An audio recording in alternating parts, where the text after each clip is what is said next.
Hello दोस्तों, आज हम लोग राजनीति विज्ञान से अध्याय 2 विविधता एवं भेदभाव पढ़ेंगे।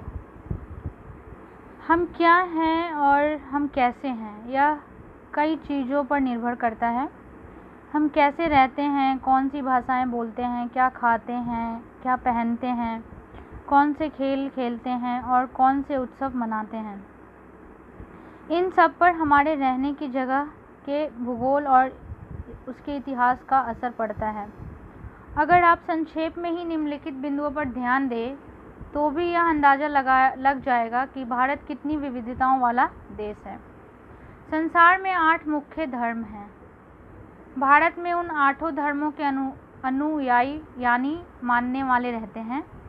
यहाँ 1600 से ज़्यादा भाषाएं बोली जाती है जो लोगों की मातृभाषाएं हैं। यहाँ 100 से भी ज़्यादा तरह के नृत्य किए जाते हैं। यह विविधता हमेशा खुश होने का कारण नहीं बनती।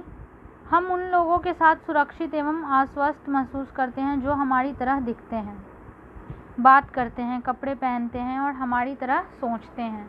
कभी कभी जब हम ऐसे लोगों से मिलते हैं जो हमसे बहुत भिन्न होते हैं तो हमें वे बहुत अजीब और अपरिचित लग सकते हैं।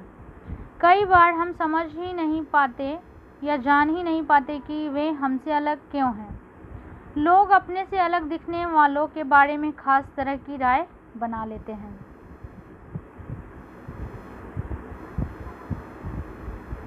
इनमें से कुछ कथन ग्रामीण लोगों को अज्ञानी की तरह देखते हैं, जबकि शहर में रहने वाले लोगों को आलसी एवं सिर्फ पैसे से सरोकार रखने वालों की तरह देखते हैं।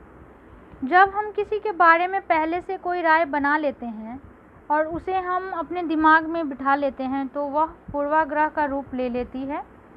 ज़्यादातर यह राय नकारात्मक होती है। जैसा कि कथनों में दिया गया है, लोगों को आलसी या कंजूस मानना भी पूर्वाग्रह है।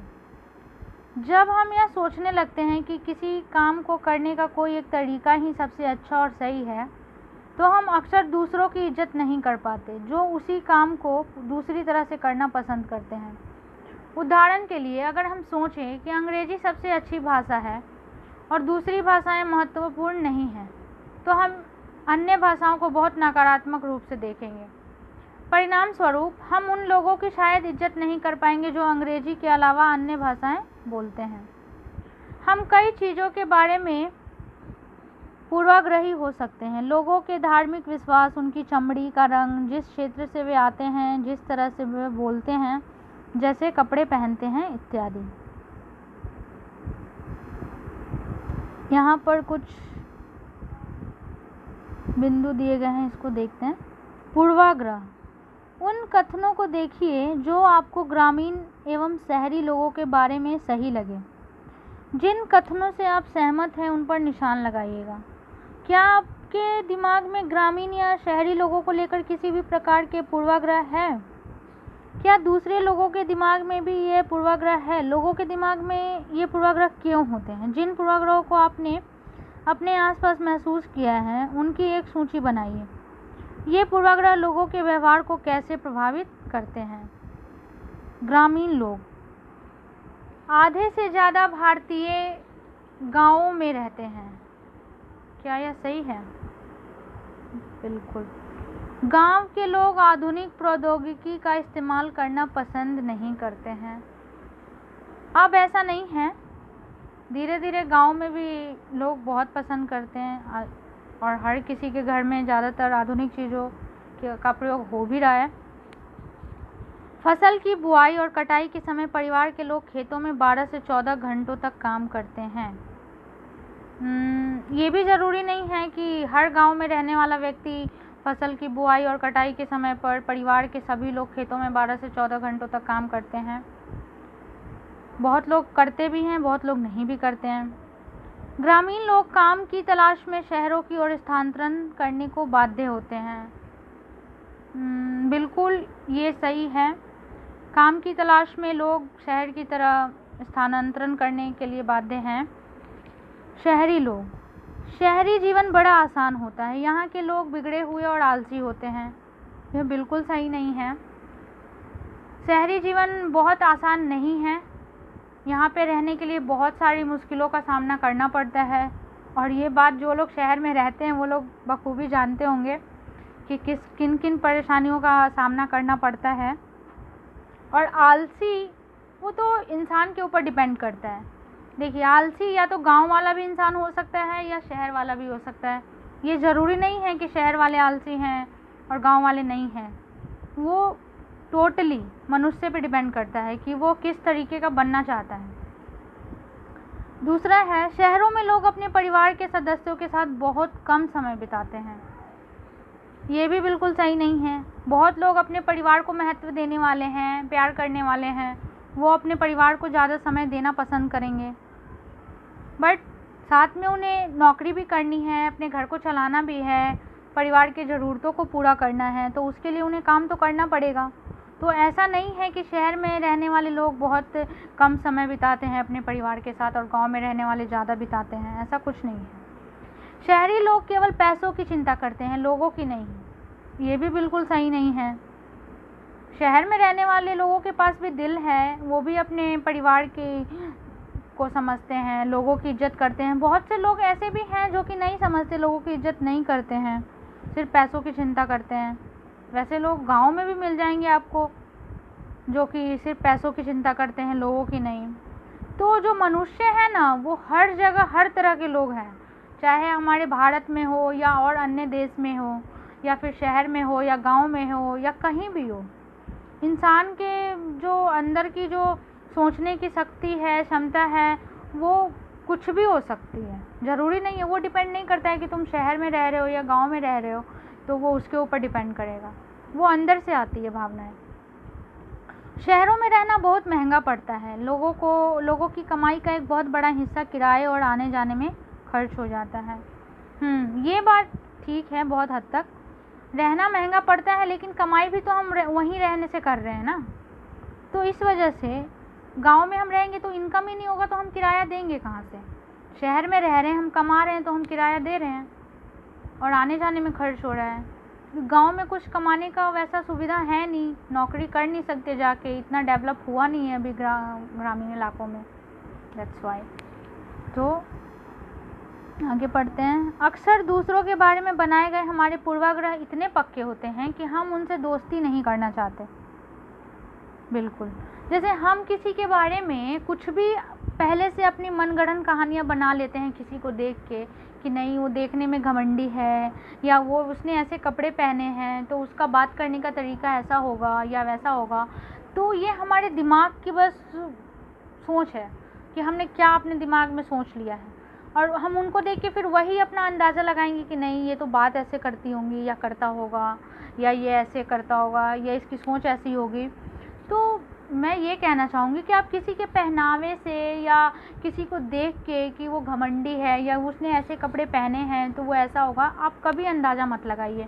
आप उनसे बात कीजिए, उनसे दोस्ती कीजिए, उनको समझिए, तब अनुमान लगाइए कि कौन सा इंसान कैसा है। इस वजह से कई बार हमारा व्यवहार ऐसा होता है कि हम उन्हें दुख पहुंचा देते हैं। बिल्कुल, अब मान लो वो इंसान सामने वाला ऐसा नहीं है जैसा हमने अपना सोच रखा है, तो उनको दुख तो पहुंचेगा। कल को उनको ये बात पता चलेगी कि उन्होंने मेरे बारे में क्या सोच रखी थी, तो कल को उनको पता चलेगी तो उनको अंदर से दुख होगा कि मैं ऐसी नहीं हूँ, फिर भी उन्होंने मेरे बारे में ऐसा सोचा। लड़की और लड़की में भेदभाव जो कि अब बहुत हद तक कम हो गया है, लेकिन कम हुआ है, बिल्कुल घटा नहीं है या बिल्कुल नहीं हटा कि हाँ अब लड़के लड़कियां में कोई भेदभाव नहीं है। दिन पे दिन ये चीज़ें कम हो रही है, लेकिन बिल्कुल जड़ से ख़त्म नहीं हुई है। समाज में लड़के और लड़कियों में कई तरह से भेदभाव किया जाता है। हम सभी इस भेदभाव से परिचित हैं, बिल्कुल हैं। एक लड़का या लड़की होने का अर्थ क्या होता है? आप में से कई लोग कहेंगे हम लड़के या लड़की की तरह जन्म लेते हैं, यह तो ऐसे ही होता है, इसमें सोचने वाली क्या बात है। आइए देखें कि क्या सच्चाई यही है। ये देखिए, नीचे दिए गए कथनों की सूची में से तालिका को भरिए, अपने उत्तर के कारणों पर चर्चा कीजिए।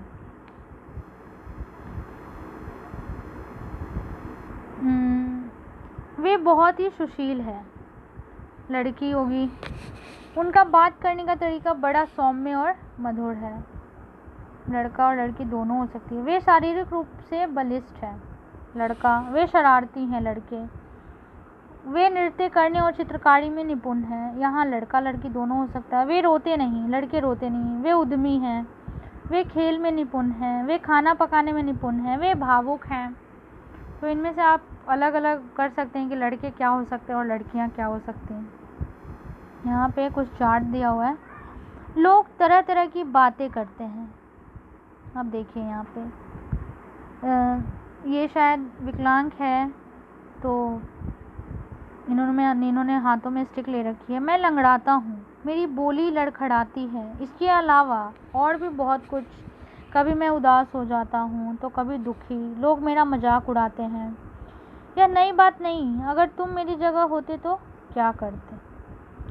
देखिए, बिल्कुल ऐसे लोगों पे हमें कभी नहीं तो हंसना चाहिए, ना उनका मजाक बनाना चाहिए, ना हमें उनके सामने इतनी सिंपैथी दिखानी चाहिए कि वो शर्मा जाए। बिकॉज पता है हमें कि उनकी कंडीशन क्या है। तो आप उनको तसल्ली दीजिए, उनको हौसला दीजिए कि वो जो एक नॉर्मल इंसान कर सकता है वो भी कर सकते हैं। आप बहुत सी ऐसी कहानियाँ सुनते होंगे, इस कहानियाँ क्या रियलिटी, जिनके पास हाथ पैर नहीं है, जो उठ नहीं सकते, जो एक कदम चल नहीं सकते, वो भी खेलों में पार्टिसिपेट कर रहे हैं, जीत रहे हैं, मेडल्स लेकर आ रहे हैं। और जो कि जिनके पास दोनों पैर सलामत है, वो भी बहुत लोग ऐसे हैं जो कुछ नहीं कर पाते हैं अपनी ज़िंदगी में। बहुत से लोग ऐसे हैं जिनके पास हाथ पैर नहीं है, फिर भी बहुत कुछ कर पाते हैं। तो हमें ऐसे लोगों का कभी भी अनादर नहीं करना चाहिए, हमेशा उनकी रिस्पेक्ट करनी चाहिए, उनको सांत्वना देना चाहिए कि वह अपनी ज़िंदगी में सब कुछ कर सकते हैं। यहाँ पर देखिए, तुम दूसरों से कितनी अलग दिखती हो।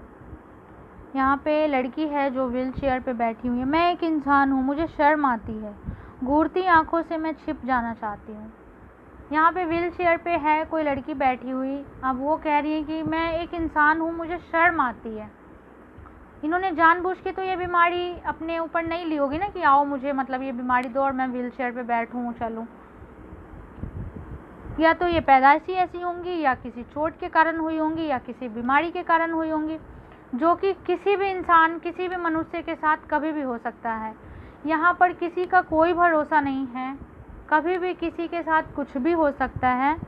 सो प्लीज़ आप किसी का मजाक मत बनाएं।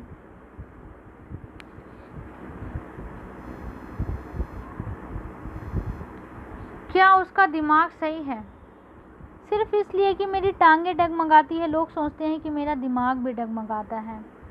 यह लड़की व्हील चेयर पर बैठ के और ड्राइंग बना रही है। तो यह कहना ठीक है कि क्या उसका दिमाग सही है?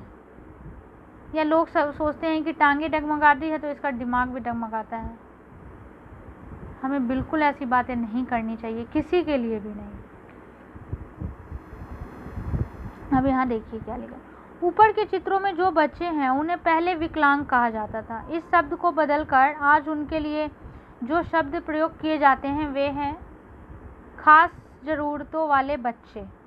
विकलांग को आजकल हमारे प्राइम मिनिस्टर नरेंद्र मोदी जी ने विकलांगों का नाम दिया है दिव्यांग और खास ज़रूरतों वाले बच्चे।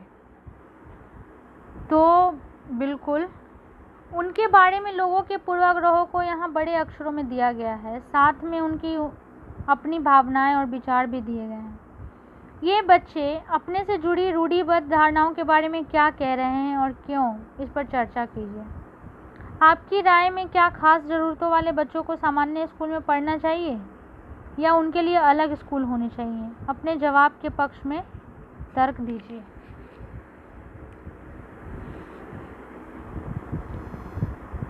होते हैं इनके लिए स्कूल्स, अलग स्कूल्स होते हैं, लेकिन ऐसा नहीं है कि ये सामान्य बच्चों के साथ नहीं पढ़ सकते। लेकिन इनके लिए अलग से स्कूल भी बनवाया है जहाँ पे इनके जैसे बच्चे, जिसमें ये कंफर्टेबल अपने आप को फील कर सकें, अपने आप को दूसरों बच्चों से अलग ना समझे। क्योंकि होता है ना, मान लो कि बच्चा विकलांग है, व्हील चेयर पर बैठा है, दूसरा सामान्य बच्चा है, पढ़ने के लिए आए हैं, दोनों साथ में बैठे हैं, तो वो मान लो हम उसको फील नहीं करवा रहे हैं, लेकिन उनको कहीं ना कहीं अंदर से ये लगेगा ये चल सकता है, ये खेल सकता है, ये ऐसे कर सकता है। तो इसके लिए ये है कि उनके लिए अगर अलग से कुछ व्यवस्था की गई है तो वो कोई ख़राब नहीं है, होनी चाहिए। और सब एक जैसे बच्चे रहेंगे तो उनको उनके शारीरिक और मानसिक पे उस पर फ़र्क नहीं पड़ेगा, फिर उनको ये लगेगा कि हाँ मेरे जैसे और भी हैं, तो ठीक है। अगर हम इस कथन को ले लें कि वे रोते नहीं, तो आप देखेंगे कि यह गुण आमतौर पर लड़कों या पुरुषों के साथ जोड़ा जाता है। बचपन में जब लड़कों को गिर जाने पर चोट लग जाती है तो माता पिता एवं परिवार के अन्य सदस्य अक्सर यह कहकर चुप कराते हैं कि रो मत, तुम तो लड़के हो। बिल्कुल, लड़कों को हम लोग ये कह के कहते हैं अरे लड़का स्ट्रांग है, बच्चे लड़के रोते थोड़े ना हैं। बट ऐसा तो नहीं है कि लड़कों को चोट नहीं लगती है या उन्हें दुख नहीं होता है, उनके पास भी दिल है, शरीर है, दिमाग है। जैसे एक लड़की को या एक औरत को या एक किसी मनुष्य को जिसके शरीर में जान है उसको ज़रूर चोट लगती है, चाहे वो पक्षी हो, जानवर हो, सबको चोट लगती है, सबको दर्द होता है। तो लड़के बहादुर होते हैं, रोते नहीं हैं। जैसे जैसे बच्चे बड़े होते जाते हैं वे यह विश्वास करने लगते हैं कि लड़के रोते नहीं हैं। हाँ, ये होता है लड़कों के अंदर कि वो दिखा के नहीं रोते हैं, या सामने सबके सामने, अपनी फैमिली के सामने स्ट्रांग बनते हैं कि अरे नहीं सच में लड़के नहीं रोते हैं, क्योंकि हमें शुरू से ही हम लोगों ने उनको ये चीज़ फील करवा दिया है। लड़कियां नाजुक होती हैं, लड़कियां रोती हैं, रोने लग जाती हैं, उनको ज़्यादा चोट लगती है, उनको ज़्यादा दुख होता है, ये सब बातें। यहाँ तक कि अगर किसी लड़के को रोना आए भी तो वह अपने आप को रोक लेता है। लड़का यह मानता है कि रोना कमजोरी की निशानी है। हालांकि लड़कों और लड़कियों दोनों का कभी कभी रोने का मन करता है, खासकर जब उन्हें गुस्सा आए या दर्द हो। लेकिन बड़े होने तक लड़के सीख जाते हैं या अपने को सिखा लेते हैं कि रोना नहीं है। अगर एक बड़ा लड़का रोए तो उसे लगता है कि दूसरे उसे चिढ़ाएंगे या मजाक बनाएंगे, इसलिए वह दूसरों के सामने रोने से अपने आप को रोक लेता है। हम लगातार यह बात सुनते रहते हैं कि लड़के ऐसे होते हैं और लड़कियां ऐसी होती है। समाज की इन मान्यताओं को हम बिना सोचे समझे मान लेते हैं। हम विश्वास कर लेते हैं कि हमारा व्यवहार इनके अनुसार ही होना चाहिए। हम सभी लड़कों और लड़कियों को उसी छवि के अनुरूप देखना चाहते हैं।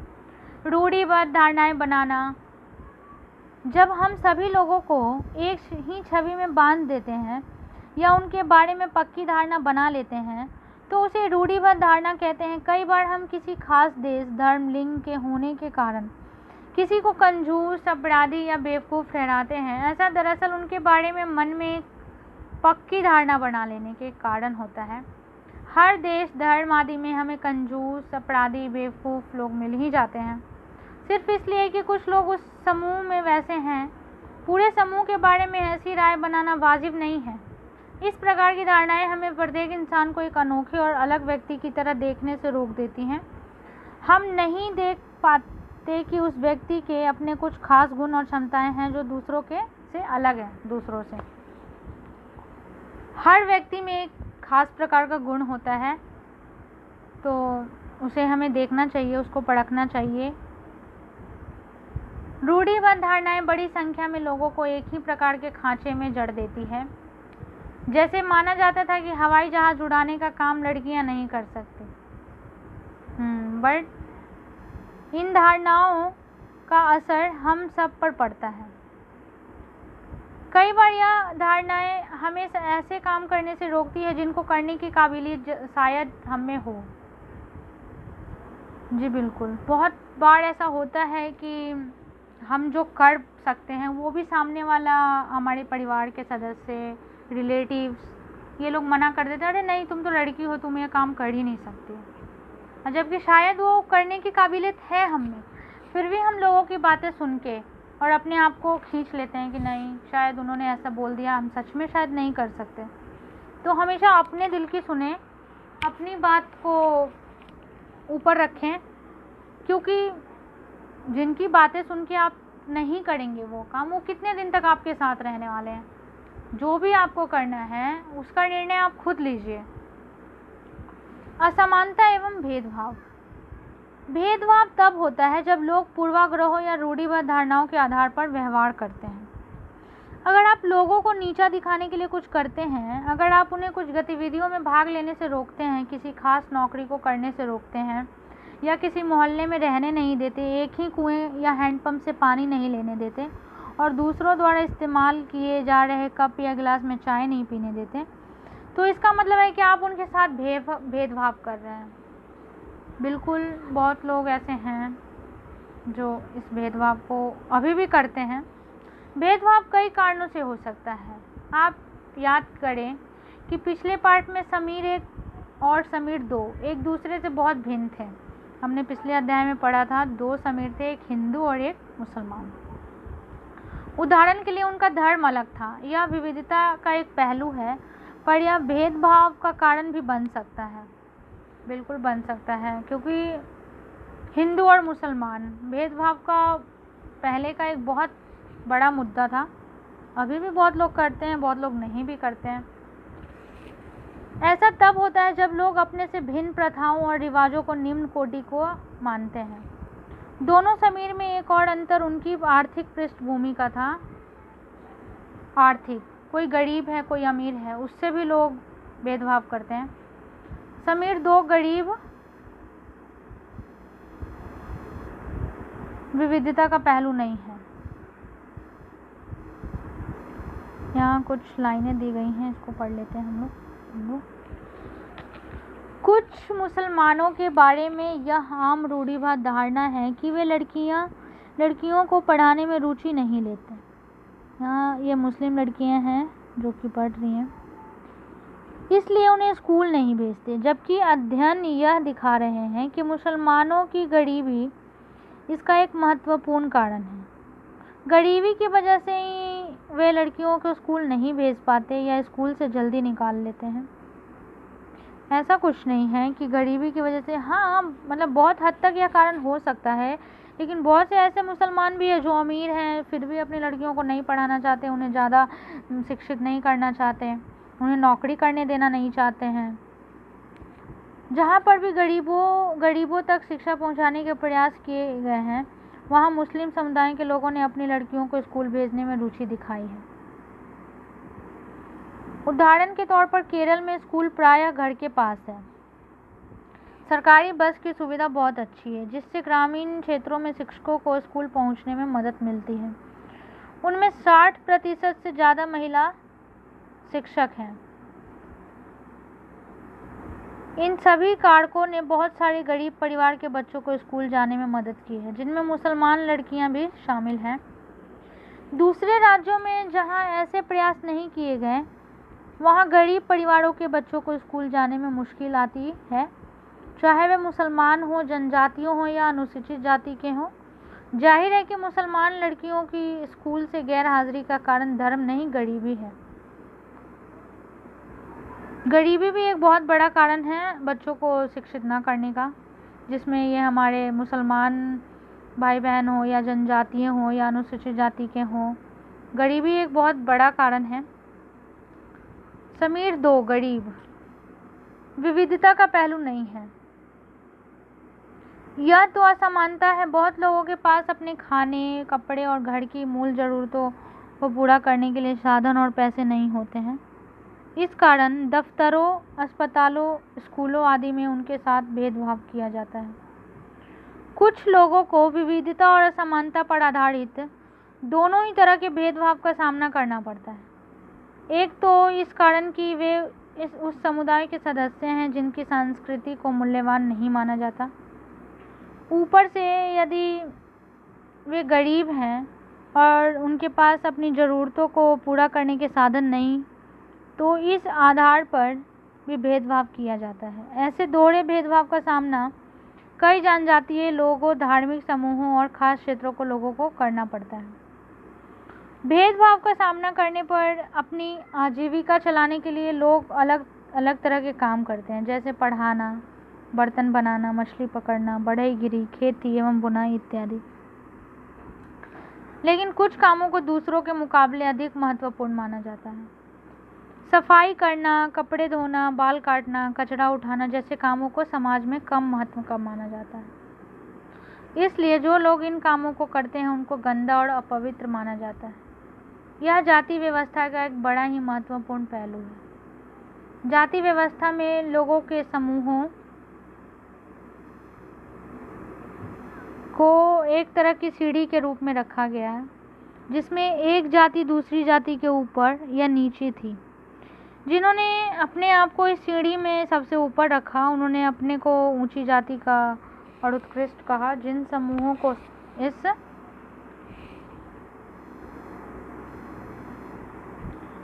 सीढ़ी के तले में रखा गया, उनको अछूत और अयोग्य कहा गया।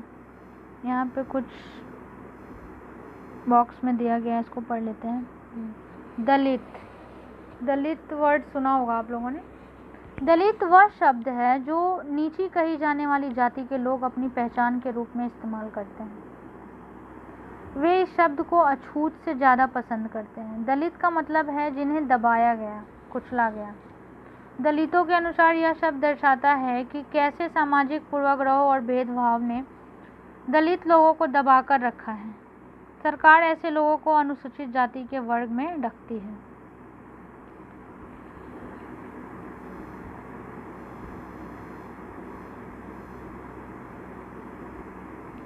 जाति प्रथा के नियम एकदम निश्चित थे। इन अछूतों को दिए गए काम के अलावा और कोई काम करने की इजाज़त नहीं थी। जो दलित वर्ग के लोग थे उन्हें कचरा उठाना, वॉशरूम साफ करना, सफाई करना, इसके अलावा कुछ और काम करने की उनको इजाज़त नहीं थी। उदाहरण के लिए कुछ समूहों को सिर्फ कचरा उठाने और मरे हुए जानवरों को गांव से हटाने की इजाज़त थी। उन्हें ऊंची जाति के लोगों के घर में घुसने के, गांव के कुएं से पानी लेने और यहाँ तक कि मंदिर में घुसने की भी इजाज़त नहीं। उनके बच्चे दूसरी जाति के बच्चों के साथ स्कूल में बैठ नहीं सकते थे। इस तरह ऊंची जाति के लोगों को जो अधिकार हासिल था उससे उन्होंने तथाकथित अछूतों को वंचित रखा।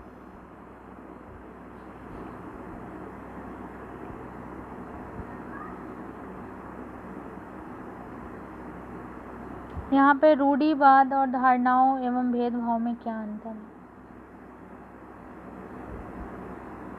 आपके अनुसार जिस व्यक्ति के साथ भेदभाव होता है उसे कैसा महसूस होता है?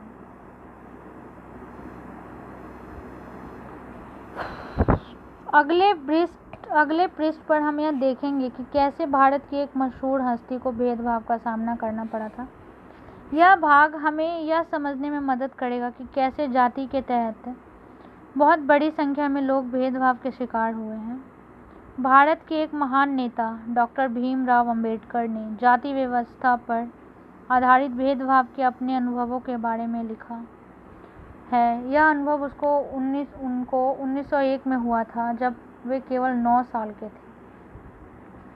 वे महाराष्ट्र में कोरेगांव में अपने भाइयों के साथ पिता से मिलने गए थे।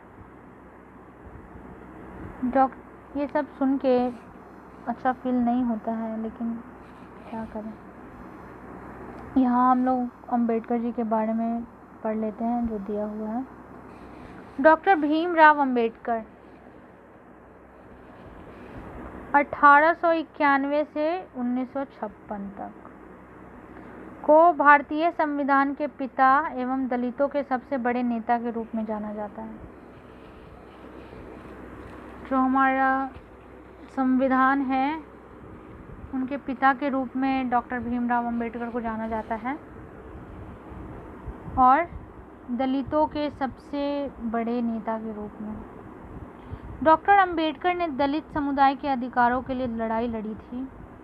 उनका महार जाति में जन्म हुआ था जो अछूत मानी जाती थी। महार लोग गरीब होते थे, उनके पास ज़मीन नहीं थी और उनके बच्चों को वही काम करना पड़ता था जो वे खुद करते थे।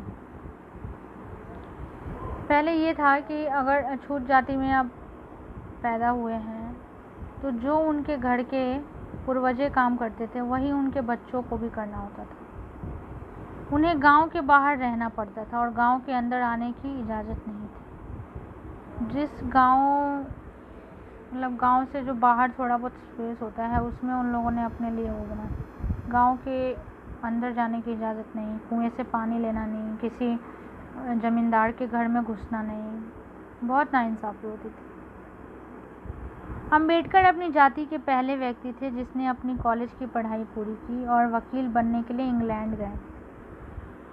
उन्होंने दलितों को अपने बच्चों को स्कूल कॉलेज भेजने के लिए प्रोत्साहित किया।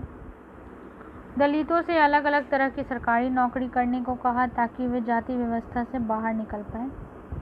दलितों के मंदिर में प्रवेश के लिए जो कोई प्रयास किए जा रहे थे उनका अम्बेडकर ने नेतृत्व किया। उन्हें ऐसे धर्म की तलाश थी जो सबको समान निगाह से देखे। जीवन में आगे चलकर उन्होंने धर्म परिवर्तन करके बौद्ध धर्म को अपनाया। उनका मानना था कि दलितों को जाति प्रथा के खिलाफ अवश्य लड़ना चाहिए और ऐसा समाज बनाने की तरफ काम करना चाहिए जिसमें सबकी इज्जत हो, न कि कुछ ही लोगों की।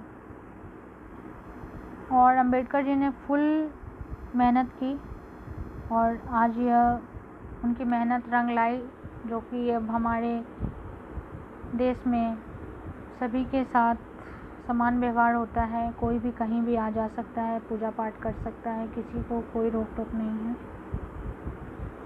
तो पहली बार जब अम्बेडकर जी को इस बात का रियलाइज़ हुआ तब वो कोरेगांव में अपने भाई के साथ पिता से मिलने गए थे।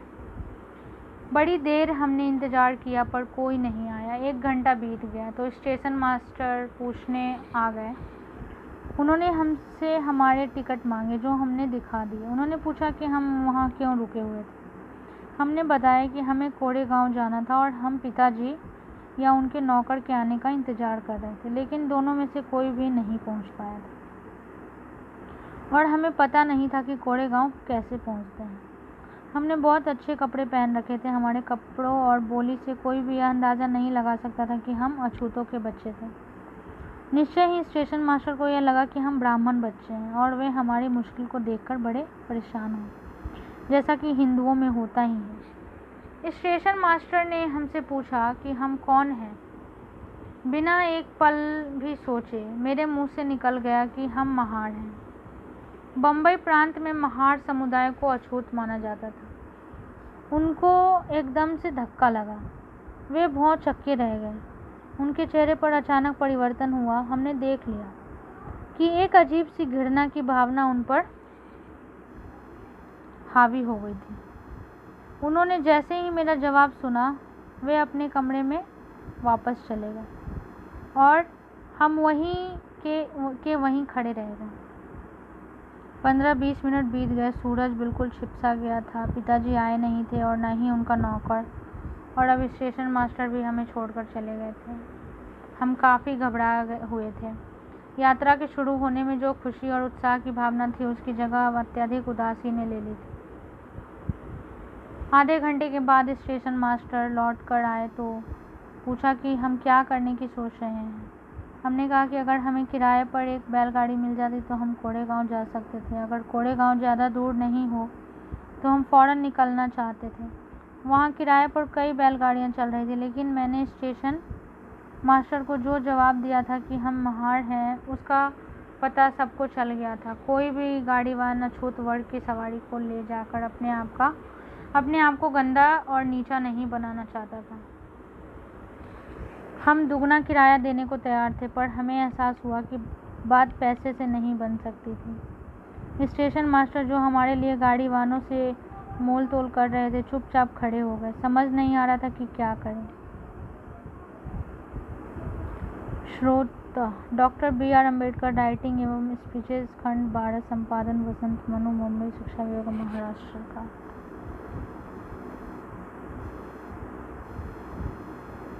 कल्पना करके देखिए कि यह कितना मुश्किल होगा अगर लोगों को एक जगह से दूसरी जगह जाने न दिया जाए।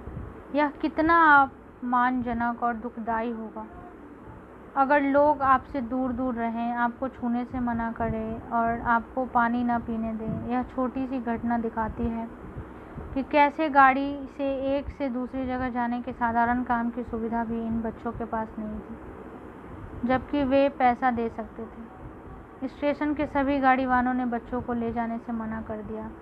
उन्होंने बच्चों के साथ भेदभाव बड़ा व्यवहार किया।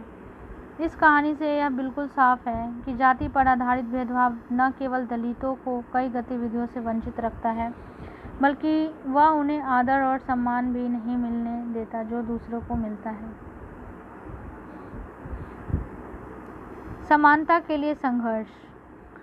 ब्रिटिश शासन से आज़ादी पाने के लिए जो संघर्ष किया गया था उसमें समानता के व्यवहार के लिए किया गया संघर्ष भी शामिल था। दलितों, औरतों, जनजातीय लोगों और किसानों ने अपने जीवन में जिस गैर बराबरी का अनुभव किया उसके खिलाफ उन्होंने लड़ाई लड़ी।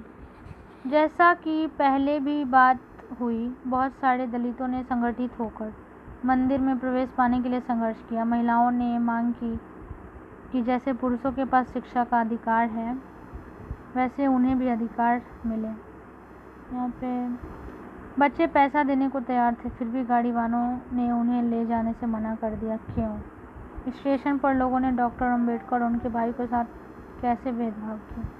महाड़ होने का पता चलने पर स्टेशन मास्टर जी को प्रतिक्रिया हुई थी। उसे देखकर बचपन में अम्बेडकर को कैसा लगा होगा, अपने शब्दों में वर्णन कीजिए। क्या आपको कभी अपने प्रति लोगों के पूर्वाग्रह का अनुभव हुआ है या आपने दूसरों के प्रति भेदभाव बड़े व्यवहार को देखा है? उससे आपको कैसा महसूस हुआ? किसानों और दलितों ने अपने आप को जमींदारों और उनकी ऊंची ब्याज की दर से छुटकारा दिलाने के लिए संघर्ष किया। 1947 में भारत जब आज़ाद हुआ और एक राष्ट्र बना तो हमारे नेताओं ने समाज में व्याप्त कई तरह की असमानताओं पर विचार किया। संविधान को लिखने वाले लोग भी इस बात से अवगत थे कि हमारे समाज में कैसे भेदभाव किया जाता है और लोगों ने उसके खिलाफ किस तरह संघर्ष किया। कई नेता इन लड़ाइयों के हिस्सा थे, जैसे डॉक्टर अम्बेडकर। इसलिए नेताओं ने संविधान में ऐसी दृष्टि और लक्ष्य रखा जिससे भारत में सभी लोगों को बराबर माना जाए। समानता को एक अहम मूल्य की तरह माना गया है जो हम सभी को एक भारतीय के रूप में जोड़ती है। प्रत्येक व्यक्ति को समान अधिकार और समान अवसर प्राप्त है। अस्पृश्यता यानी छुआछूत को अपराध की तरह देखा जाता है और इसे कानूनी रूप से खत्म कर दिया गया है। लोग अपनी पसंद का काम चुनने के लिए बिल्कुल आज़ाद हैं। नौकरियां सभी लोगों के लिए खुली हुई है। इन सब के अलावा संविधान ने सरकार पर यह विशेष जिम्मेदारी डाली थी कि वह गरीबों और मुख्यधारा से अलग थलग पड़ गए समुदायों को इस समानता के अधिकार के फायदे दिलवाने के लिए विशेष कदम उठाए। दलित के अलावा कई अन्य समुदाय हैं जिनके साथ भेदभाव किया जाता है। क्या आप भेदभाव के कुछ अन्य उदाहरण सोच सकते हैं? उन तरीकों पर चर्चा कीजिए जिनके द्वारा खास जरूरतों वाले लोगों के साथ भेदभाव किया जा सकता है।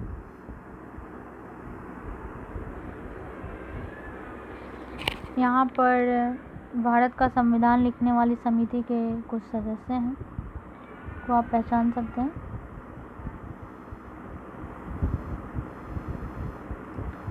संविधान के लेखकों ने यह भी कहा कि विविधता की इज्जत करना, उसे मूल्यवान बनाना समानता सुनिश्चित करने में बहुत ही महत्वपूर्ण कारक है। उन्होंने यह महसूस किया कि लोगों को अपने धर्म का पालन करने, अपनी भाषा बोलने, अपने त्यौहार मनाने और अपने आप को खुले रूप से अभिव्यक्त करने की आज़ादी होनी चाहिए।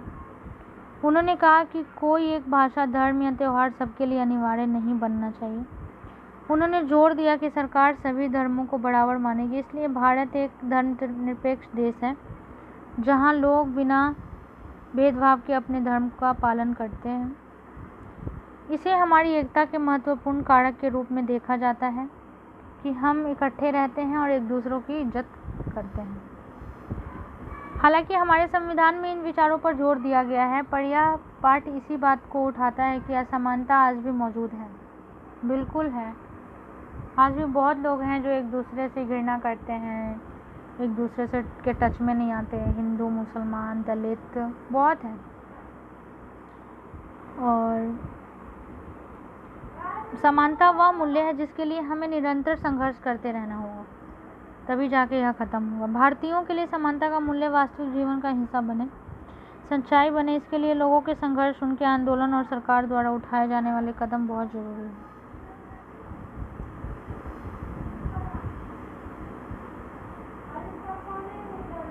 ये हमारा संविधान का उद्देशिका है जो कि संविधान का पहला पृष्ठ, जिसमें स्पष्ट कहा गया है कि सभी भारतीयों को समान प्रतिष्ठा और समान अवसर प्राप्त है। तो आप इसे पढ़िएगा। यहाँ पे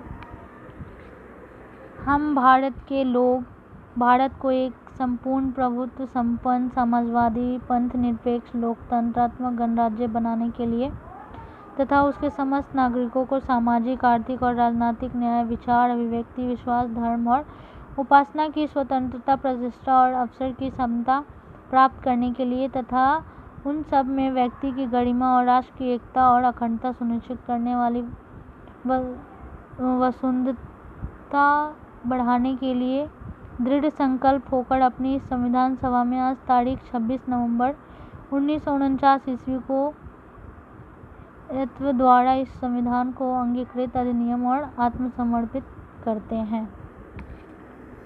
तो उम्मीद है दोस्तों कि आप लोगों को यह अध्याय समझ में अच्छे से आया होगा।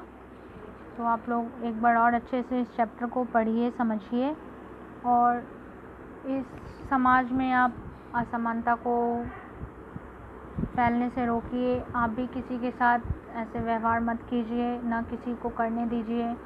किसी को देख के मनगढ़ंत कहानियाँ ना बनाएं, अपने मन में विचार ना लाएं। आप उनसे पहले मिलिए, बात कीजिए, दोस्ती कीजिए, तब उनको समझने की कोशिश कीजिए कि सामने वाला इंसान कैसा है, उसकी सोच कैसी है।